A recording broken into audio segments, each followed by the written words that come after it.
কথা ভুলে গেছে, কৃষকের কথা ভুলে গেছে, ব্যবসায়ীদের কথা ভুলে গেছে।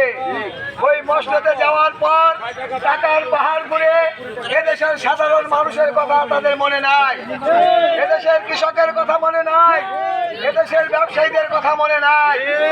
এই 54 বছর রাজনীতিতে আপনারা দেখলেন কতজন ক্ষমতায় আসলো, আমাদের কতজন কত আশ্বাস দিল, তাদের টাকার পল্লা ভারী করে, তাদের পেট ভরে তারা সংসদে গিয়ে বিদেশে বাড়ি জমালো। এদেশের শ্রমিককে শোষণ করে, এদেশের কৃষককে শোষণ করে, এদেশের ব্যবসায়ীকে শোষণ করে তারা বাড়ি গাড়ি করলো, এদেশের জন্য কিছু করলো না।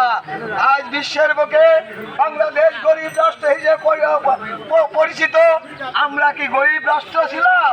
আমরা অতীতে পাকিস্তানের সাথে সংগ্রাম করে এদেশকে 30 লক্ষ শহীদের রক্তের বিনিময় আমরা দেশ স্বাধীন করেছিলাম। আমরা পরাধীনের শিকলে আবদ্ধ ছিলাম, আমরা আজও স্বাধীন হতে পারিনি। আজ আমরা সত্য কথা বলতে পারি না, আজ আমরা সঠিক কথা বলতে পারি না। আমরা সঠিক কথা বললেই গুম হতে আমাদের হয়, আমাদের বড় অত্যাচার চলে, আমাদের বাড়ি দখল চলে, আমাদের জমি ক্রয় করলে জমি ক্রয় দখলদার টাকা দিতে হয়। তাই ভাইরা আমার, আমি আপনাদের কথা বলছি, আপনারা যদি এবার সংসদে আমাদেরকে নির্বাচন করে ওই সংসদে পাঠান, আমি আপনাদের কাছে ওয়াদা করছি, আমি এদেশের কৃষকের কথা বলবো, আমি এদেশের শ্রমজীবী মানুষের কথা বলবো, আমি এদেশের সাধারণ মানুষের ব্যবসায়ীদের কথা বলবো। আমাদের দেশ গরিব রাষ্ট্র হতে পারে না। এদেশে সোনার বাংলা, সোনার ফসল ফলে, সোনার দেশ হতে হবে। কিন্তু চোরেরা, চাটকেরা তারা এদেশের টাকা পয়সা চুরি করে নিয়ে বিদেশে পাচার করে দিয়ে তারা কত ধন সম্পদ করলো। আমরা কি করি? এই দেশটা বাংলাদেশ মুসলিম 20-30 জন মানুষের হাতে বন্দী হয়ে আছে। তারা সিন্ডিকেট করে ব্যবসায়ীদের ক্ষতি করে।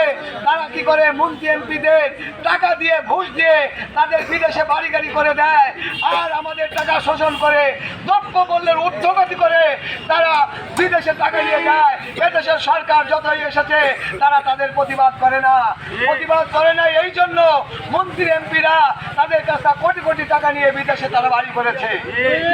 যাদের বাড়ি যদি ক্ষমতায় আসে, ওই 20 পরিবারের হাতে ক্ষমতা থাকবে না, ওই 30 পরিবারের হাতে ক্ষমতা থাকবে না। ক্ষমতা থাকবে দেশের সাধারণ মানুষের হাতে, ক্ষমতা থাকবে দেশের কৃষকের হাতে, ক্ষমতা থাকবে দেশের ব্যবসায়ীদের হাতে। তাই আমি আপনাদের